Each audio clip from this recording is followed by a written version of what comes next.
انسان کی کامیابی کا دار و مدار عمل پر ہے۔ کہ جو اکثر مبلغین اور واعظین کہتے ہیں کہ جو شخص ایک مرتبہ میلاد شریف کی محفل کر لے تو وہ پکا جنتی ہے، پھر اس کو عمل کرنے کی ضرورت نہیں ہے، تو یہ بالکل غلط اور نامناسب ہے۔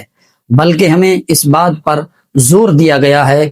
رب ذوالجلال نے فرمایا وَقُلْ اعْمَلُوا فَسَيَرَى اللَّهُ عَمَلَكُمْ، محبوب آپ ان کو کہہ دیجئے کہ یہ عمل کریں، اللہ تعالیٰ ان کے عملوں کو دیکھتا ہے۔ اور مقام پر فرمایا فَمَن كَانَ يَرْجُو لِقَاءَ رَبِّهِ فَلْيَعْمَلْ عَمَلًا صَالِحًا، کہ جو شخص رب ذوالجلال سے ملاقات کرنے کا ارادہ رکھتا ہے اس کو چاہیے وہ اعمال صالح کرے، اعمال سے اپنی زندگی کو مزین کرے، اعمال سے اپنی زندگی کو خوبصورت کرے۔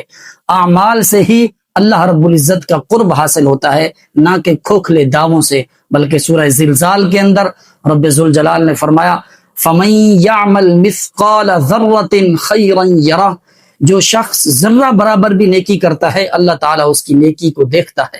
وَمَن يَعْمَلْ مِثْقَالَ ذَرَّةٍ شَرًّا يَرَهُ، اور جو شخص ذرہ برابر بھی برائی کرتا ہے، گناہ کرتا ہے، اللہ تعالیٰ اس کے گناہوں کو دیکھتا ہے۔